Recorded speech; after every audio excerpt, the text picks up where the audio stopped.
Honorable Arnold. Thank you, House Chairperson.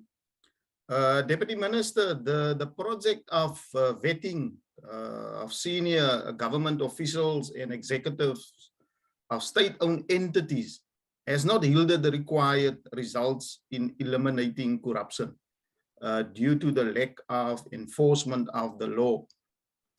Now, my question to you is, what plans are in place to deal with the capacity challenges which you have mentioned, and we have heard this for several years now.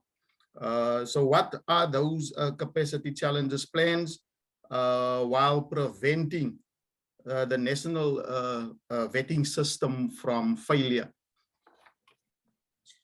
Thank you, Honorable Arnold. Honorable DM. One of the difficulties we face, Honorable House Chair, is the non-cooperation, if you like, resistance from very senior public servants, some of whom are not cooperating when it comes to vetting.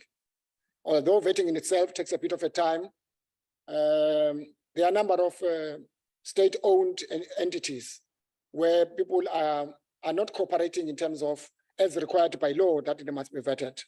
And it's a point we make not only here, but also with the executive that makes appointments, whether we need probably to review the appointments where people must be vetted before appointment, pending the outcome, or we must be reviewed that part.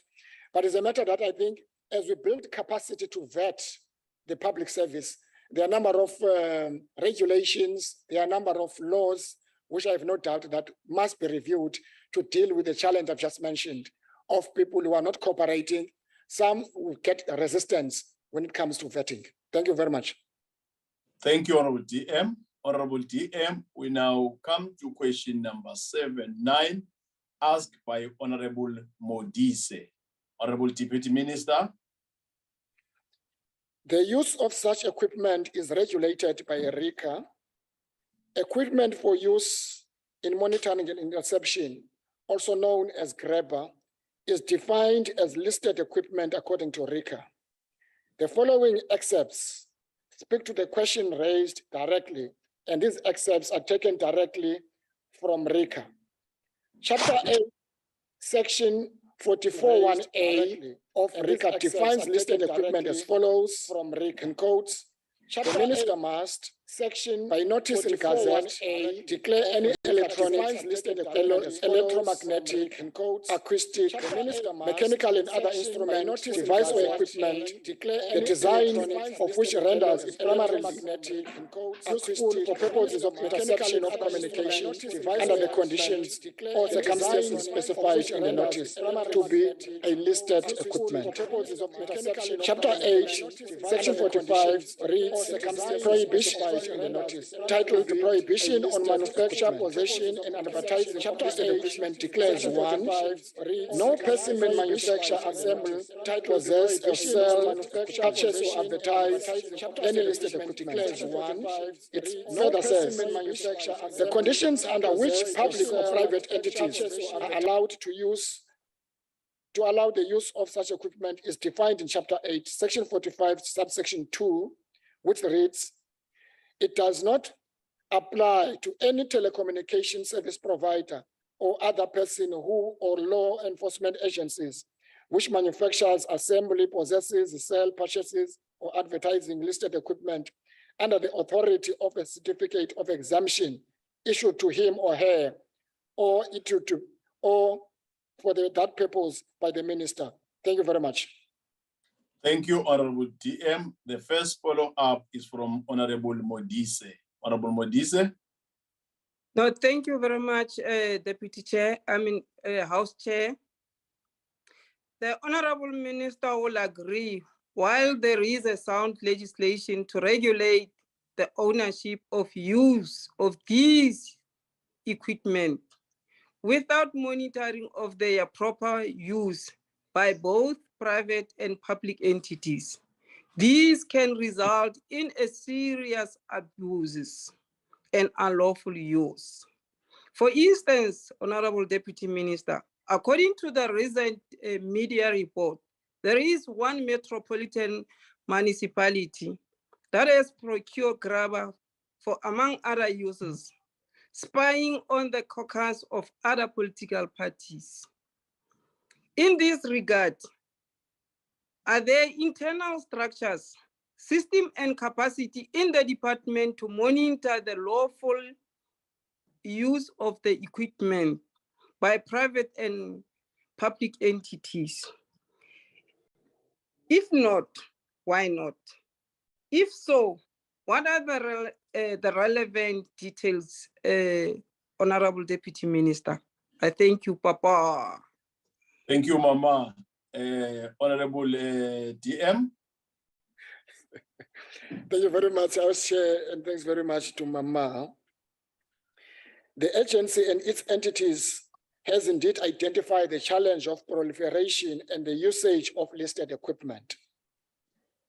Capacity is being built and developed internally to ensuring that the matter is being addressed, and that matter is a matter of non-compliance that the member is talking about, by transgressors adequately addressed, because the issue about some of these listed equipment being available in open market, it creates a big problem. And therefore the issues about building capacity is a matter that is being addressed internally, and the report in this regard shall be provided. Thank you very much. Thank you, Honorable DM. The second follow-up question is from Honorable Arnott. Honorable Arnott.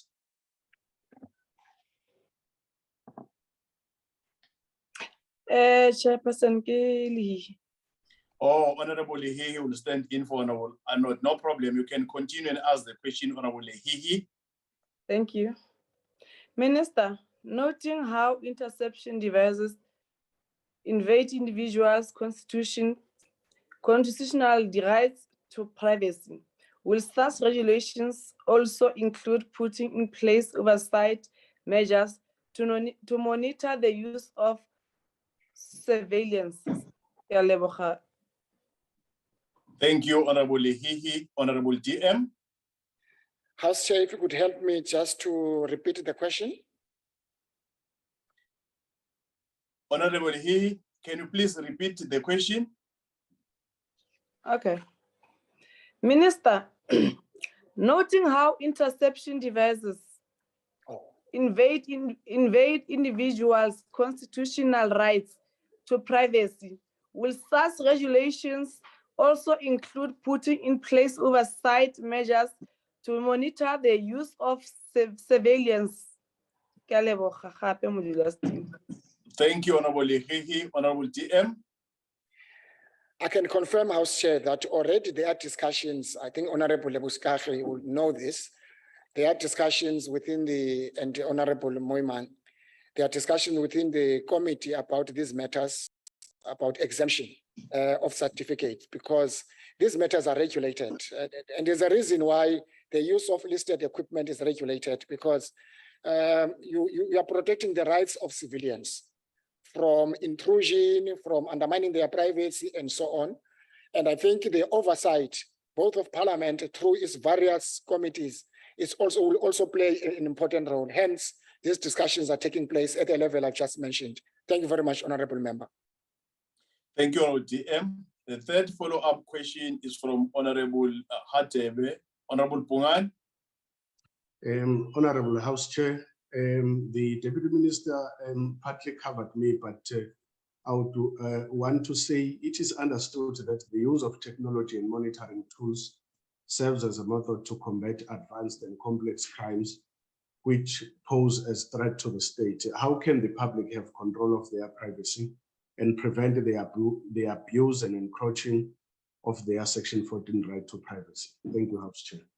Thank you, Honorable Pungan. As we are partly covered, but I'll also allow the Honorable DM to comment on what we have raised. Honorable DM.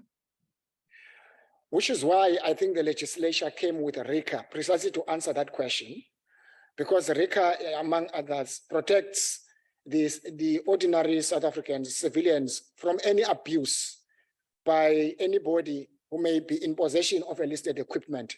And I think the discussions that are taking place elsewhere will, among others, make sure that we protect the citizens from intrusion, from any other equipment that may undermine their privacy. But however, I must emphasize that it's important that the way we must deal with the elements of organized crime, we would need, and transnational organized crime, which is very complicated and complex, we would need some of this legislative equipment to deal decisively as well to protect citizens from these the elements of organized crime.